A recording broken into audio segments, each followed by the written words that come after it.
प्रिय विद्यार्थियों, सभी को नमस्कार। आज हम मुख्यमंत्री की नियुक्ति और इसके कार्य करने वाले हैं। प्रिय विद्यार्थियों,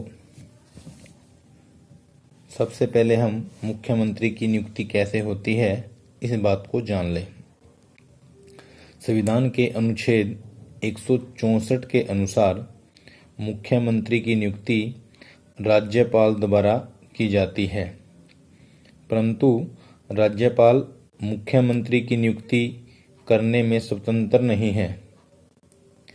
राज्य विधानसभा में जिस राजनीतिक दल अथवा दलीय गठबंधन का बहुमत होता है, उस दल के नेता को राज्यपाल द्वारा मुख्यमंत्री नियुक्त किया जाता है। यदि विधानसभा में किसी दल को बहुमत प्राप्त नहीं होता है तो राज्यपाल स्वयं विवेक से किसी भी व्यक्ति को मुख्यमंत्री नियुक्त कर उसे विधानसभा में निश्चित अवधि में अपना बहुमत सिद्ध करने का आदेश देता है। तो प्रिय विद्यार्थियों, यह हो गया मुख्यमंत्री की नियुक्ति से संबंधित नियम। अब बात कर लेते हैं मुख्यमंत्री के कार्यों की कि मुख्यमंत्री कौन कौन से कार्य करता है या उसके पास कौन कौन सी शक्तियां होती हैं। तो सबसे पहले जो शक्ति है वह मंत्रिपरिषद का मुखी होता है। प्रिय विद्यार्थियों, मुख्यमंत्री अपनी मंत्रिपरिषद का नेता होता है और मंत्रियों की नियुक्ति राज्यपाल उसी की सिफारिश पर करता है। दूसरी जो इसकी शक्ति है वह है मंत्रियों को पद से हटाना। संविधान के अनुसार मंत्री राज्यपाल की इच्छा पर्यंत अपने पद पर रहते हैं, परंतु व्यवहार में वे उतने समय तक पद पर रहते हैं जब तक वे मुख्यमंत्री के विश्वास पात्र रहते हैं। मुख्यमंत्री तथा किसी अन्य मंत्री के बीच मतभेद होने पर मंत्री को अपना त्याग पत्र देना पड़ता है। यदि कोई मंत्री अपना त्याग पत्र देने से इनकार करता है तो मुख्यमंत्री राज्यपाल से कहकर उसे पद से हटवा सकता है। तो मंत्रियों को पद से हटाना, तो मुख्यमंत्री जो है वह किसी भी मंत्री को उसके पद से हटा सकता है।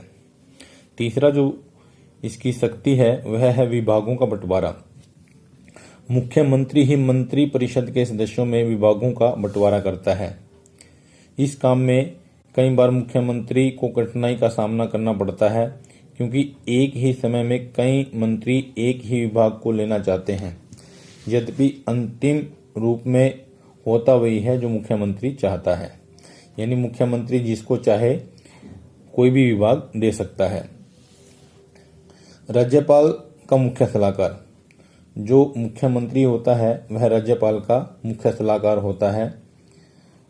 राज्यपाल सारे काम मुख्यमंत्री की सलाह से ही राज्य में करता है। राज्यपाल और मंत्रिपरिषद के बीच मुख्य कड़ी। मंत्रिपरिषद तथा राज्यपाल के मध्य मुख्यमंत्री प्रमुख कड़ी है। वह ही राज्यपाल को मंत्रिपरिषद के निर्णयों के बारे में सूचित करता है और राज्यपाल के विचार मंत्रिपरिषद के सामने रखता है। उसकी आज्ञा के बिना कोई मंत्री राज्यपाल को अपने विभाग संबंधी कार्य के लिए नहीं मिल सकता। वह विधानसभा का नेता होता है। द्विसदनीय विधानमंडल वाले राज्यों में भी विधानमंडल की सारी शक्ति वास्तव में विधानसभा में केंद्रित होती है और उसमें बहुमत का नेता होने के नाते मुख्यमंत्री सदन का नेता होता है। यानी विधानसभा का जो नेता होता है वह मुख्यमंत्री होता है। विधानसभा को भंग करने की शक्ति। राज्य विधानसभा को भंग करने की शक्ति भी मुख्यमंत्री के पास होती है। वह स्वयं त्याग पत्र देकर भी राज्यपाल को विधानसभा भंग अथवा स्थगित करने पर बाध्य कर सकता है। मंत्रिमंडल की बैठकों की अध्यक्षता करना। मुख्यमंत्री को ही मंत्रिमंडल की बैठकें बुलाने, उनका कार्यक्रम तैयार करने, उनकी अध्यक्षता करने का अधिकार है।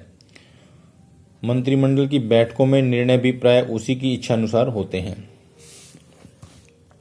विभिन्न विभागों में समन्वय बनाना। मुख्यमंत्री का एक काम यह भी होता है कि राज्य में जितने भी विभाग होते हैं उनमें आपसी तालमेल बनाना। वह भी मुख्यमंत्री का काम होता है। दल का नेता। मुख्यमंत्री राज्य में अपनी पार्टी का नेता होता है। पार्टी की लोकप्रियता एवं चुनावों में सफलता मुख्यमंत्री द्वारा ही अपनाई गई नीतियों पर निर्भर करती है, यानी अपने दल का वह नेता होता है। महत्वपूर्ण पदों पर नियुक्तियां। राज्य में महत्वपूर्ण पदों लोक सेवा आयोग तथा अन्य आयोगों के अध्यक्ष तथा महाधिकरणों आदि पदों पर नियुक्ति राज्यपाल द्वारा की जाती है। वह इन पदों पर नियुक्तियां मुख्यमंत्री की सिफारिश पर ही करता है, यानी जो मुख्य काम होता है वह मुख्यमंत्री के द्वारा ही किया जाता है। जनता का नेता। मुख्यमंत्री जनता का नेता होता है, क्योंकि जनता के द्वारा चुना हुआ वह व्यक्ति होता है, इसीलिए हम उसको जनता का नेता कह सकते हैं। तो प्रिय विद्यार्थियों, आज के प्रश्न में इतना ही। आशा करता हूँ कि ये सारे प्रश्न आपको समझ में आ गए होंगे। धन्यवाद।